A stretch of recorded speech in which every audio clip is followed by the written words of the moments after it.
समन राजेश कामले हाजिर है सर। संज्ञादेश है कि आज मुझे विस्तृत कंसेप्ट देना है और जो विषय आज का है वो है कैसे जुड़कर रहना स्वतंत्र जीवन जीने का जज्बा वो हर क्षेत्र में वर्चस्व लाता है। हर क्षेत्र में वर्चस्व लाता है। इसका एक जीवित उदाहरण देके मैं शुरुआत करना चाहता हूं। जब यहाँ पे महाराष्ट्र में या इंफॉर्मेशन टेक्नोलॉजी का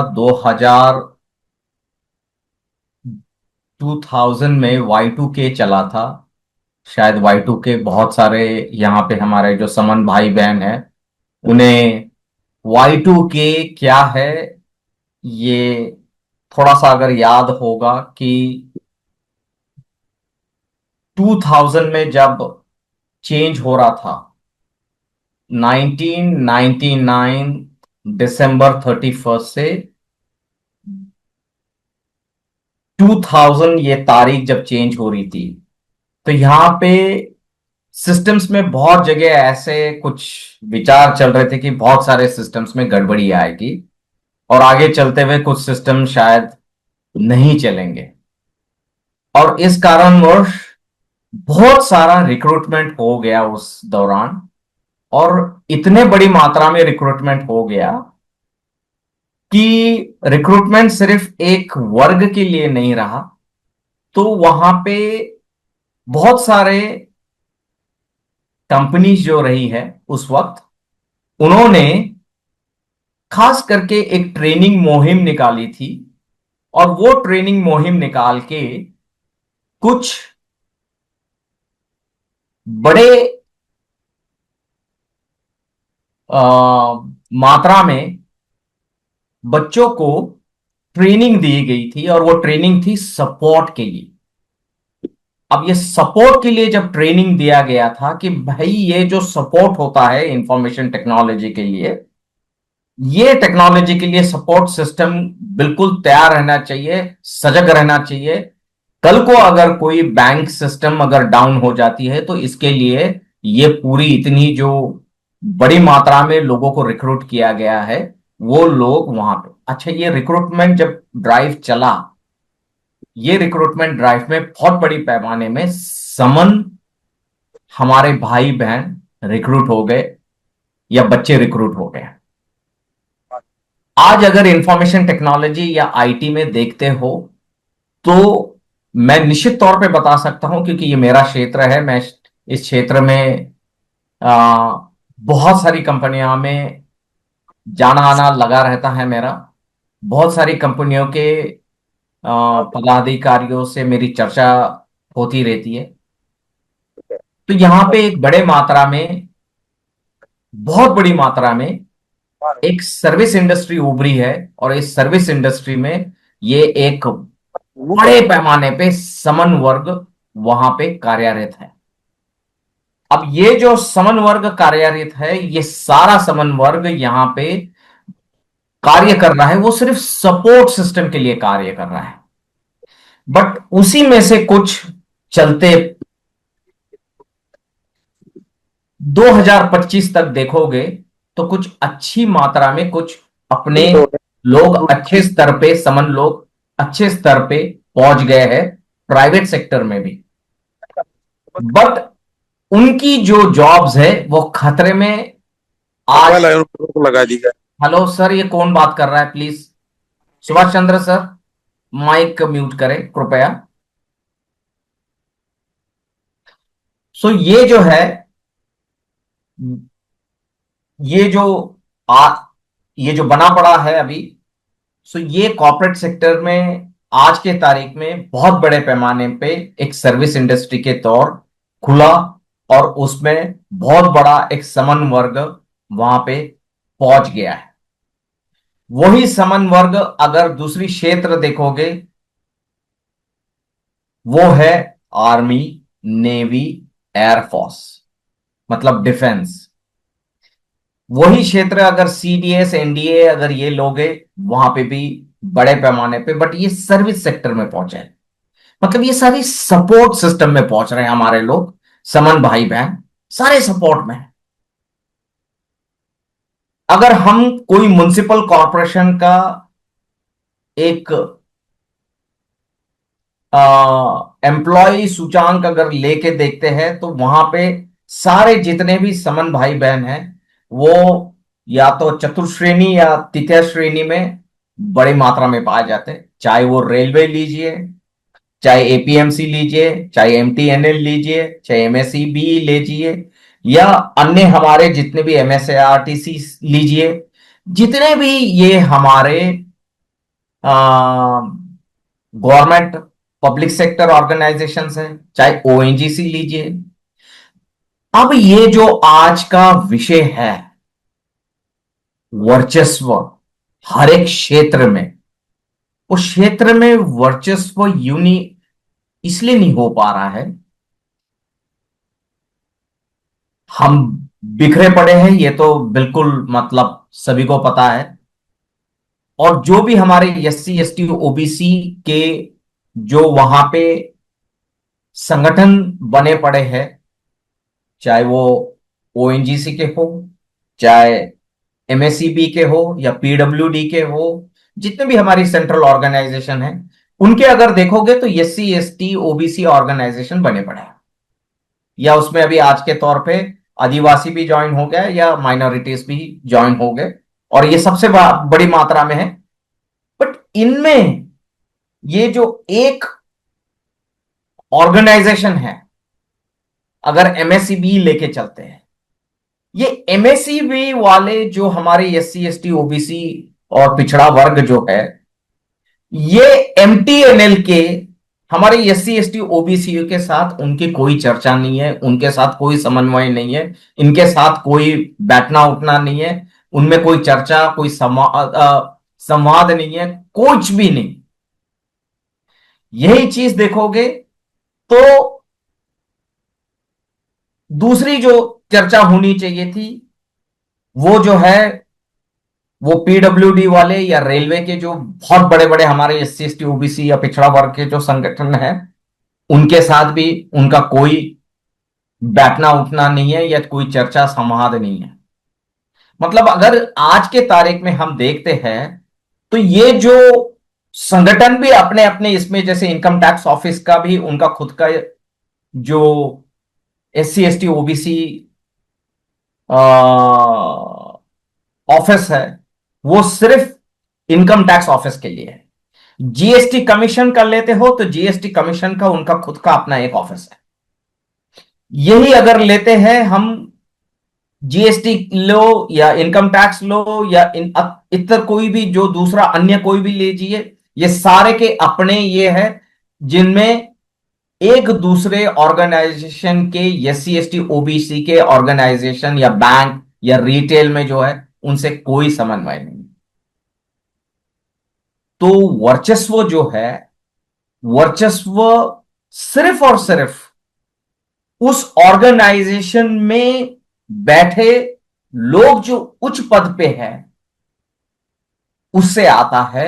और वो वर्चस्व उस वहां पे जितने हमारे इकट्ठा हुए लोग जो है, उन पे जो प्रमोशन प्रमोशन में जो हमारी आरक्षण लागू है, वो आरक्षण जो ऊपर हमारे समाज के एक विचारधारा के लोग जो लेके जा, जो ऊपर जाते हैं, वो, हेलो बहन जी, ये जरा, ये कौन है, आशीष, प्लीज म्यूट कीजिए। सो ये सर जो है, आप बोलते रहे सर, हम लोग देख रहा है, ठीक है, बंद कर दूंगा। तो ये जो है, ये जो है, ये हम एक ऑर्गेनाइजेशन को दूसरे ऑर्गेनाइजेशन के विद इन जो जोड़ना होता है, जुड़ना होता है, वो नहीं हो रहा है। अब इसमें एक मैं बहुत उदाहरण के तौर पे बताता हूं। जो कॉर्पोरेट सेक्टर में यहां पे महाराष्ट्र में रिक्रूटमेंट की जो एक वेव चली है, बहुत बड़े पैमाने पे यहां पे तेलंगाना, हैदराबाद मतलब, और बेंगलुरु में जब यहां रिक्रूटमेंट चली थी, तो यहां पे कुछ ऐसे ग्रुप बने थे समन भाई बहनों के, जो यहां पे उनको ट्रेनिंग दे रहे थे। अब मैं उस चीज पे नहीं आता हूं कि हम बटे पड़े हैं और बटे पड़े हैं करके हम पे अन्य अत्याचार हो रहे हैं। ये तो सभी को पता है, यहां पे सब जितने भी हमारे भाई बहन हैं उन सभी को अवगत है अभी ये कंसेप्ट। इसमें कोई मतलब नयापन नहीं है कि अब हम वो ही चीज को दोहराएं। अब उस चीज पे आते हैं कि हमें इसका सोल्यूशन क्या निकाले और इसके ऊपर कहां कहां हम सोल्यूशन के तहत काम कर सकते हैं, ताकि ये जो सोल्यूशन के तहत जो काम करके हमें जो रिजल्ट अपेक्षित है वो कहां आ सकता है, कैसे आ सकता है। क्योंकि उसके ऊपर भी बात होनी चाहिए। हम बिखरे पड़े हैं ये तो सभी को अवगत है, तो वो कहां कर सकते हैं। चलिए देखते हैं। तो ये जो यहां पे रिक्रूटमेंट हो रही थी, तो ये रिक्रूटमेंट के लिए कुछ इंजीनियर्स ग्रुप यहां इकट्ठा आए। समन भाई बहन मतलब वो आके उनको ट्रेनिंग देना चालू किए। वो ट्रेनिंग था जावा का, वो ट्रेनिंग था डॉट नेट का, वो ट्रेनिंग था डेटाबेस का। मतलब ये न्यू टेक्नोलॉजीज है। आज मैं टेक्निकल बात नहीं करूंगा क्योंकि यहां सभी को वो समझ आनी चाहिए कि क्या कर रहे थे। ये सारा जब इतने बच्चों को ट्रेनिंग देना चालू हुआ, वो ट्रेनिंग सिर्फ यहां तक सीमित नहीं रहा। तो ट्रेनिंग पर्सनालिटी डेवलपमेंट पे बात हुई। ट्रेनिंग आपकी इंटरव्यू कैसे देना चाहिए, आपका बायोडाटा कैसे बनाना चाहिए, ताकि आपका जब बायोडाटा बनता है तब जाके कहीं वो वहां से स्क्रीन होके चूज किया जाता है। क्योंकि आप वहां रहते नहीं हो, जिस दिन आपका बायोडाटा वहां जाता है आप नहीं रहते हो। आपका बायोडाटा बात कर रहा है उन लोगों से जो आपका बायोडाटा वहां से पिक कर रहा है। इन सब क्षेत्र में वहां पे यहां पे ट्रेनिंग दी गई और बड़े पैमाने पे ये सेक्टर्स में लोग हमारे भर्ती होना चालू हो गए। और ये भर्ती होना ही सिर्फ चालू नहीं हो गए, वहां पे बहुत सारे हमारे लोग इकट्ठा आना चालू हो गए। अब इसका एक अच्छा वलय भी ये हुआ कि यहां पे जब इतने बड़े पैमाने पे हमारे अपने भाई बहन या समन भाई बहन वहां जाने लगे, तब वो जो वहां जाने लगे वहां पे अलग अलग फिलॉसफी स्टेम हुई। जैसे वहां पे भी फिर ये जो समन भाई बहन है ये एक दूसरे से इंटरैक्ट ना हो इसके लिए वो वहां षड्यंत्र उन्होंने चालू किया, वो अलग बात है। तो हमें कुछ ऐसा भी करना होगा कि हमें अगर इकट्ठा आना है, इकट्ठा कुछ करना है, तो ये सिर्फ इकट्ठा एक जहां पे जीएसटी कमीशन अगर होता है, कमिश्नरेट होता है, तो जीएसटी का एससी एसटी ओबीसी वर्ग को ही वहां पे इकट्ठा नहीं करना है। तो अब आते हैं कौन से क्षेत्र में हमें इकट्ठा करना है। हमें इकट्ठा करना है CRF, central reserve police force है, CRPF, border roads organisation, police यंत्रणा जितनी है, जितनी हमारी पुलिस यंत्रणा है, यहां पे भी हमें इकट्ठा करना है। हमें आर्मी नेवी एयरफोर्स, इसमें जो हमारे नेवी इसमें जो हमारे समन भाई बहन हैं उनको भी हमें ये बात आज बतानी होगी। हमें जब ये वर्चस्व की बात होती है तो वर्चस्व सिर्फ एक क्षेत्र से या सिर्फ सामाजिक क्षेत्र में वर्चस्व या सामाजिक क्षेत्र में इकट्ठा लाने से काम नहीं होगा। इन अलग अलग क्षेत्र जो है, ये जो अलग अलग क्षेत्र हमारे जो है, वो क्षेत्र में भी हमें काम करना होगा। उन्हें भी इकट्ठा लाना होगा, उन्हें भी एक साथ बैठ के ये समन फिलॉसफी आइडियोलॉजी ये बतानी होगी। क्योंकि ये जब तक वहां पे नहीं जाएगी, जो यहां की व्यवस्था चलाते हैं वो व्यवस्था में जिस दिन समन आइडियोलॉजी चली जाएगी तब जाके कहीं वो लोग सोचना चालू करेंगे कि भाई हम जो लोगों पे गोलियां दाग रहे हैं या डंडे बरसा रहे हैं ये तो हमारे अपने लोग हैं, ये तो हमारे अपने भाई बहन हैं। कल को ये इसकी जगह कल मेरा भी बच्चा रह सकता है।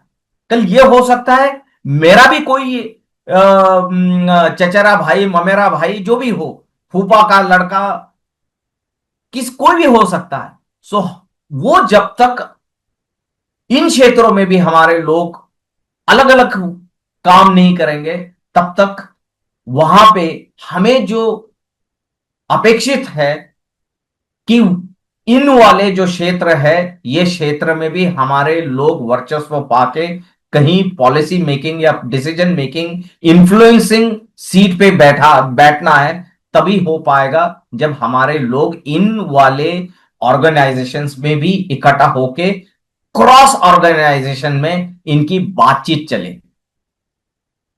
अब आते हैं दूसरा पॉइंट, वो है महत्व का है, वो है कि हमारे अपने कितने समन एनजीओस खुले हैं, नॉन गवर्नमेंटल ऑर्गेनाइजेशन, जिसके तहत कि हम नॉन गवर्नमेंट ऑर्गेनाइजेशन के तहत हमारा जो काम होता है, बहुत सारा काम, मतलब गरीब बच्चों को पढ़ाना लीजिए, सीएसआर फंड्स आते हैं, ट्रस्ट होते हैं, जो एनजीओज होते हैं, इसके तहत जो काम होता है, सबसे बड़ा काम आज अगर हमारे जो विरुद्ध पक्ष है वो जो कर रहा है, वो सिर्फ और सिर्फ एनजीओ और सीएसआर फंड के तहत कर रहा है।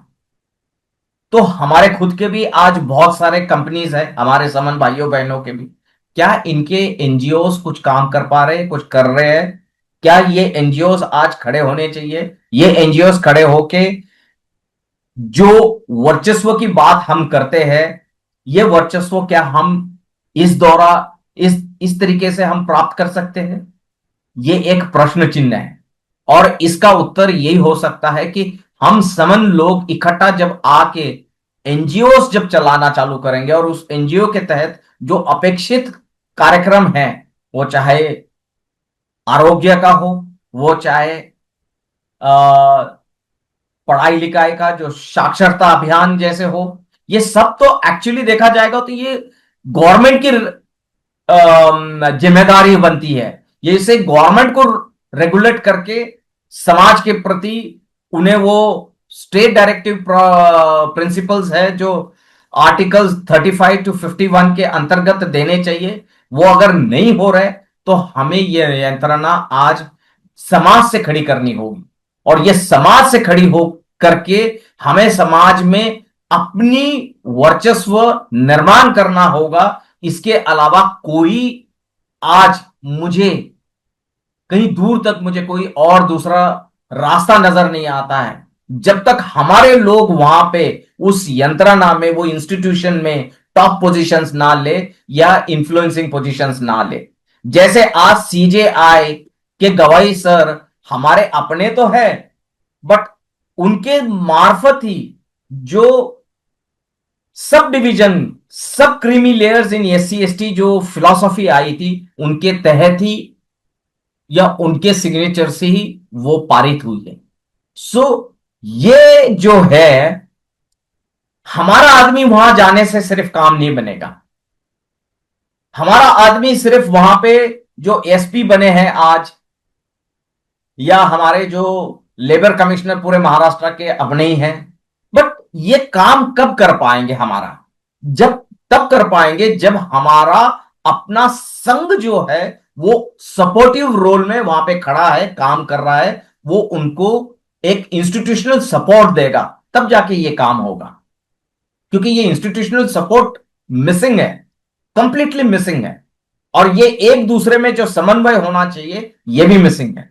तो आज अगर हमें इस टॉपिक के द्वारा कुछ अलग सोच लेके जानी है, तो वो ये लेके जानी है, क्या हम ये जो अलग अलग वर्टिकल्स या अलग अलग साइलोज में बटे पड़े जो है, जैसे जीएसटी का एक अपना साइलो है, इनकम टैक्स का अपना एक है, पुलिस यंत्रणा का अपना एक है, म्युनिसिपल कॉर्पोरेशन के एक अपने एक है, पुलिस यंत्रणा का अपना एक S C S T OBC का है, आर्मी का एक अपना S C S T OBC है, नेवी का एक अपना S C S T OBC है, रेलवेज का एक अपना S C S T OBC है, एमएससीबी का अपना एक अलग है।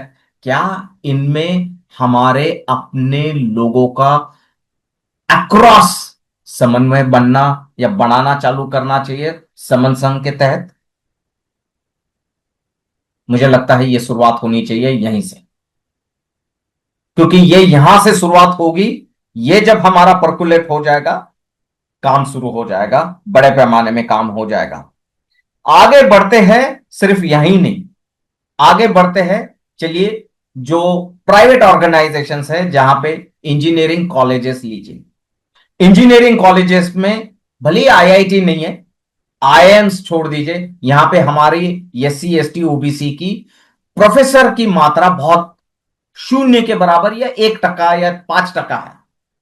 सो क्या हम, ये जो विचार है, ये विचार, ये जो हाई हायर एजुकेशन इंस्टीट्यूट्स है, क्या हम ये हायर एजुकेशन इंस्टीट्यूट्स या एजुकेशन इंस्टीट्यूट्स में ले जाके ये हमारा जो क्षेत्र है एजुकेशन वाला, क्या हम यहां पे कुछ करना चालू कर सकते हैं तुरंत, जहां पे कि हमारे जो नेक्स्ट जनरेशन वहां पे जो पढ़ रहा है, बड़ा हो रहा है, क्या उनमें ये समन फिलॉसफी वहां पे उनमें दी जा सकती है?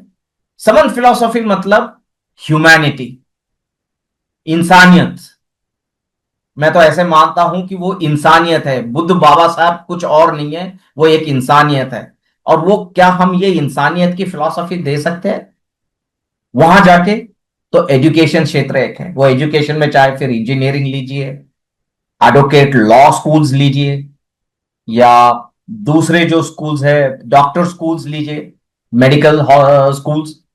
सो ये सारे जो, फिर बाद में आता है हमारे दूसरे और क्षेत्र, जो मेडिकल कॉलेजेस और मेडिकल हॉस्पिटल्स। जितने भी हमारे हॉस्पिटल्स हैं, क्या हमारे हॉस्पिटल्स जो पहले हमारे जो चालू हुआ था समन संघ, आज से 3 साल पहले, सारे डॉक्टरों को इकट्ठा जो करने का जो काम चालू था, मुझे लगता है उसे बहुत बड़े पैमाने पे आज हमें ये अलग अलग क्षेत्र में जाने होगा और ये क्षेत्र में काम करने होगा। क्योंकि जैसे हम क्षेत्र में काम करना चालू करेंगे, वो क्षेत्र में अपने लोग कार्यरत होना चालू हो जाएंगे। वो लोग कार्यरत होके उस क्षेत्र में हमें कुछ सक्सेस आना चालू हो जाएगा। क्योंकि आज क्या हो रहा है, वो क्षेत्र वाइज हमारा काम नहीं हो रहा। अगर हम इस आज के टॉपिक को थोड़ा सा गहराई में उसको अगर एनालिसिस करते हैं, तो उसकी एनालिसिस में हमें पता चलता है कैसे जुड़कर रहना स्वतंत्र जीवन जीने का जज्बा और हर क्षेत्र में वर्चस्व लाता है। अब हर क्षेत्र मतलब मैंने इतने सारे क्षेत्र गिना दिए, मतलब उसमें बॉर्डर रोड्स आएगा, सीआरपीएफ आएगा, सीआईएसएफ आएगा, सारे क्षेत्र, जितने गवर्नमेंट क्षेत्र है, मैंने नॉन गवर्नमेंट क्षेत्र भी गिनाए। जैसे जो कॉर्पोरेट सेक्टर्स है, कॉर्पोरेट सेक्टर्स में अगर एंट्री लेनी है, तो जहां मैंने यहां पे एक ऐसा मुहिम भी चली थी, चलाया था, और वो आज भी चल रही है, महाराष्ट्र में और तेलंगाना में और कर्नाटका में ये चलता है, जहां पे जो बच्चे ऑलरेडी कार्यरत है इन कंपनियों में, वो हमारे अपने समन भाइयों बहनों को जिनके पास पैसे नहीं है, उनके साथ जुड़ के वो ट्रेनिंग लेते हैं, इंटरव्यू कैसे देना है, बायोडाटा कैसे बनाना है, पर्सनालिटी कैसे डेवलप करना है। क्योंकि आपकी पर्सनालिटी आप जैसे डेवलप करोगे, आपकी पर्सनालिटी ही वहां पे बात करती है। आप जो सकम्ड, मतलब बिल्कुल सरेंडर्ड फिलॉसफी पे रहते हैं हमारे जो लोग, वो सरेंडर फिलॉसफी में अगर आप कॉर्पोरेट सेक्टर में जाते हो, तो निश्चित तौर पे आपकी हार निश्चित है। तो आपको दबंग भी नहीं बनना है। इसका अर्थ यह है कि आपको जो समन्वय साधना है, आपको वहां पे कॉर्पोरेट में पॉलिटिक्स होता है, वो पॉलिटिक्स में आपको कैसे पेश आना है, कैसे आपको उत्तर देना है, कैसे आपको उसके सामोरे जाना है, कैसे आपको स्ट्रेस होता है तो उसको डी स्ट्रेस करना है, ये सारी फिलॉसफी पे आपका काम होता है। और ये सारी जो नई फिलॉसफीज पे आज पूरी दुनिया में जो काम चल रहा है, इस काम को हमें समन संघ के तहत अंजाम देना होगा, चाहे वो कॉर्पोरेट सेक्टर हो। और इसमें और एक सेक्टर बहुत बड़ी पैमाने पे आता है, वो है BFSI, मतलब बैंकिंग, इंश्योरेंस, सेक्टर, जितने भी हमारे पास कम से कम 240 बैंक्स है, नेशनलाइज, प्राइवेट, शेड्यूल बैंक्स, ये सारे बैंक्स में भी हर जगह अपने एससी एसटी ओबीसी जो है वो इकट्ठा करके उनमें उस समन आइडियोलॉजी को पिरोना है, वहां पे पिरोना चालू करना होगा। तब जाके वहां पे उस वर्चस्व का अभाव नहीं रहेगा, उसमें एक भाव पैदा हो जाएगा। वो भाव शायद आती हुई पीढ़ी को ऊपर लाएगा। इंश्योरेंस सेक्टर, आज कम से कम साधारणता 30 से 40 इंश्योरेंस बड़े बड़े कंपनीज है, right from ICICI, Lombard, HDFC Ergo, मैं मतलब बिल्कुल कुछ छोटे कुछ चंद गिना रहा हूं। फिर नेशनल इंश्योरेंस कंपनी है जो गवर्नमेंट की खुद की अपनी है, नेशनल इंश्योरेंस। ये सारे इंश्योरेंस कंपनीज जितनी हैं, उस इंश्योरेंस कंपनीज में भी हमें अपना स्टेक ले जाना होगा, समन फिलॉसफी। अब आता है महत्व का, वो है स्टॉक एक्सचेंजेस। जितने भी हमारे स्टॉक एक्सचेंजेस हैं, जैसे Bombay stock exchange, national stock exchange, ये सारे स्टॉक एक्सचेंजेस में समन आइडियोलॉजी के जब तक लोग वहां नहीं जाएंगे, लोग तो वहां है, बट ये आइडियोलॉजी हमें वहां पे ले जाना होगा, उन लोगों में पिरोना होगा, तब जाके ये काम होगा। तब जाके कहीं वर्चस्व का हमें एक भाव आना चालू होगा। वर्चस्व का भाव आना सिर्फ समाज में समन आइडियोलॉजी पिरोना से नहीं होगा, तो इन वाले क्षेत्र जो है हमारे, अनेक क्षेत्र जो है, इन क्षेत्रों में भी उसे पिरोना होगा। क्योंकि ये समाज से वहां जाएगा ही ऐसा जरूरी नहीं है। समाज में मतलब जो हम आज समाज मतलब किसी समाज मंदिर में इकट्ठा आते हैं, चाहे वो बुद्ध विहार हो, हमारा रविदास मंदिर हो, चाहे हमारा कबीर का मंदिर हो, या जितने भी हमारे, या गुरु ग्रंथ, अपने जो गुरु नानक जी का गुरुद्वारा हो, चाहे कितने भी हो, बट ये समाज में है। उस समाज से लेके हमें ये इंस्टीट्यूशन में ले जाना उतना ही जरूरी है। क्योंकि जब ये समाज से इंस्टीट्यूशन में जाएगा, तब कहीं उसमें हमें एक भाव नजर आना चालू होगा, एक समन भाव नजर आना चालू होगा, तब तक नहीं। सो हमें ये समन भाव के लिए ये सबसे पहले ये जो है ये सारा काम करना होगा। अच्छा, ये काम करते हुए मैं जैसे सिर्फ 1 मिनट लूंगा, 1 या 2 मिनट और ज्यादा, और खत्म करूंगा अपनी बात। ये सारा तो मैंने जो बताया है, अब हमें 2 या 3 चीजें पे बहुत बड़ा काम करना है आते समय में, और वो काम रहेगा हमारा क्रिटिकल एनालिसिस। मैं फिर से ये मेरे हर एक, जितने बार भी मुझे संज्ञादेश दिया गया है कि विस्तृत कंसेप्ट रखना है, मैं इसका जिक्र जरूर करता हूं कि हमें क्रिटिकल एनालिसिस करना है। अब जब हम क्रिटिकल एनालिसिस की बात करते हैं, तो आप एक चीज देखोगे कि एक नरेटिव सेट करना समाज में, या आ, किसी कोई घटना घटी है, जैसे हमारा अभी एक घटना घट हमारी जो समाज में अभी जो ये चल रहा है, जैसे बोध गया का जो मुक्ति आंदोलन चल रहा है, ये एक नरेटिव सेट किया गया है। ये किसने सेट किया गया? ये कौन लोग हैं जो सेट करते हैं? अचानक से ये इशू कैसे आता है? हमने भी ये आज सीखना है वर्चस्व के लिए, कि हमें ये कब कब ऐसे नरेटिव सेट करने हैं, हमें फेस्टिवल्स में कैसे अपने नरेटिव सेट करने हैं। ये तो हमारी अपनी धरोहर है, हमारी अपनी जमीन है, हमारा अपना सब कुछ है। ये जो है ये नैरेटिव लोगों को इकट्ठा लाने में और जोड़ने में काम आएगा। तो ये क्रिटिकल एनालिसिस, अब मैं जब क्रिटिकल एनालिसिस में एक उदाहरण के तौर पे बोलता हूं, आज हम दो 4 साल पहले समन संघ को ले चले थे। और जिस दिन हम ले चले थे, मैं ये 4 साल से, जब मैं तो 3.5 पौने 4 साल हो गए मैं संघ से जुड़ा हूं, काम करता हूं। उदाहरण के तौर पे, आप जब लेक्चर या मुझे जब संज्ञादेश दिया जाता है और मैं जब अपना वक्तव्य रखता हूं, मुझे कितनी बार आपने देखा होगा 29 लाख संगठन और 4.5 लाख सिर्फ एक्टिव संगठन ये बोलते हुए, हम वही वही चीज दोहराते रहते हैं। मुझे लगता है ये बहुत अच्छी तरीके से परकुलेट हो गई। क्या हम आज नया उसमें कुछ नई चीज जो हो रही है, उस नए चीज को ला सकते हैं, उसका जोड़ दे सकते हैं? क्योंकि हम नए चीज का जोड़ ही नहीं देते हैं उसको। हम किसी ने तो एक बात कही है, उसी को लेके हम पूरा पिरो रहे पिरो रहे पिरो रहे। एक ही उदाहरण देते हैं, 1 जनवरी 2018 में एट्रोसिटी एक्ट, उसके बाद भी बहुत सारी समाज में घटनाएं हुई है। क्या हम उसका डेटाबेस बना सकते हैं? क्या हम वो उदाहरण दे सकते हैं? क्योंकि वो उदाहरण भी तो सामने आने चाहिए ना।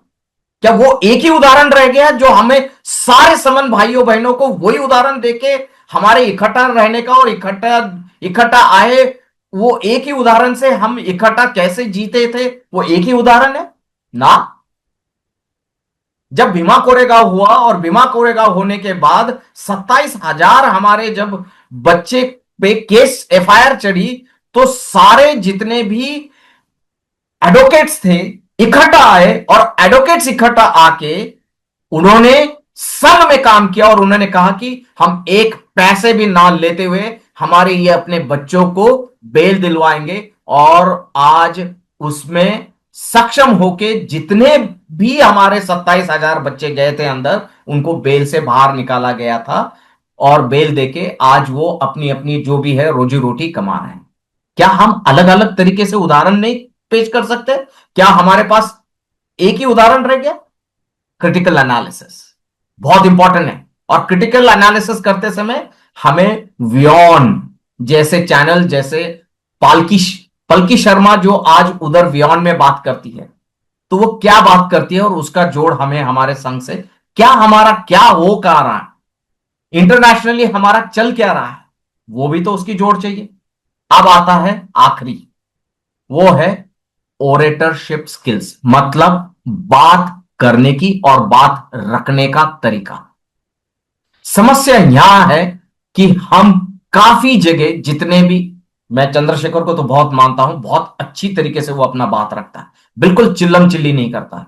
मैंने कभी उसके ऐसे वीडियो देखा नहीं है जो वो चिल्ला रहा है, किसी को गाली दे रहा है। चिल्लाने से आप आपका लॉजिकल पॉइंट प्रूव नहीं करते। सबसे पहले आपको चिल्लाना नहीं है, बिल्कुल ठंड ठंड माते से, काम ठंड माते से करोगे, निश्चित जीत हमारी है। और ओरेटरशिप्स के लिए होता है बात रखने का तरीका। हमें अपनी बात रखने का तरीका जितने जल्दी सीख लेंगे उतना जल्दी, क्योंकि कुछ लोग आप देखोगे, जैसे हमारे माननीय काशीराम साहब होते, बाबा साहब थे, वो यही टॉपिक अगर उनको दिया होता तो उनका खुद का एक अपना एनालिसिस होता। उसी चीज को मैं कहता हूं क्रिटिकल एनालिसिस। चीज को वही वही मत दोहराओ, हर एक चीज को अपने परिप्रेक्ष्य में अलग पर्सपेक्टिव से देख के आपके इर्द गिर्द क्या हो रहा है, उस तहत वो कंसेप्ट को रखना जरूरी है, और उस तहत उस कंसेप्ट पे काम करना जरूरी है। अगर कोई फिल्म इंडस्ट्री से है तो फिल्म इंडस्ट्री में क्या हो रहा है, अगर कोई शिक्षण क्षेत्र में, जैसे हमारे योगेंद्र सर शिक्षण क्षेत्र में है, जैसे हमारे अत्यंतर सर इलेक्ट्रिसिटी बोर्ड में है, एमएससीबी उधर का जो भी यूपी का इलेक्ट्रिसिटी बोर्ड में है, वहां क्या हो रहा है, उस परिप्रेक्ष्य में काम करोगे तो वहां के उदाहरण, वहां क्या घटी घटना और यहां की जो घटी, इसको जोड़ लगाना, तब कहीं मजा आएगा। और तब कहीं हम उस चीज को जोड़ लगा के जब काम करना चालू करेंगे, तो सिर्फ इंसान नहीं जुटेंगे, इंसान नहीं जुड़ेंगे, विचार भी जुड़ने चालू हो जाएंगे। यहाँ के विचार वहां, वहां के विचार यहाँ, यहाँ का उदाहरण वहां, वहां का उदाहरण यहाँ, हर जगह के उदाहरण इकट्ठा होना चालू हो जाएंगे। और ये इकट्ठा उदाहरण हर कोई यहाँ पे जितने बैठे हमारे 130-140 जो लोग हैं, हमारे समन भाई बहन, वो उदाहरण अलग अलग तरीके से, क्योंकि जितने भी हमारे यहाँ पे समन भाई बहन है वही उदाहरण देते हैं, वही उदाहरण देते हैं, वही उदाहरण देते हैं, 3-4 साल से वही उदाहरण नहीं। बहुत सारे उदाहरण हो गए 4 साल में, बहुत सारे हम पे कष्ट हुआ है, बहुत सारे हम पे अन्याय अत्याचार हुए, उसको भी ऊपर ले आना है, अलग अलग परिप्रेक्ष्य में बताना है, तब जाके कहीं वर्चस्व का भाव होना चालू हो जाएगा। मैं अपने वक्तव्य में कुछ अगर ऐसी बात कह दिया होगा जिससे आप किसी को क्षति पहुंचोगे, तो मैं क्षमा चाहता हूं। मुझे आज यहाँ पे बोलने के लिए कहा गया था संघ ने, इसलिए संघ का बहुत बहुत नमन। संगम नमामि, संगम नमामि, संगम नमामि। जय भीम, नमो बुद्धाय।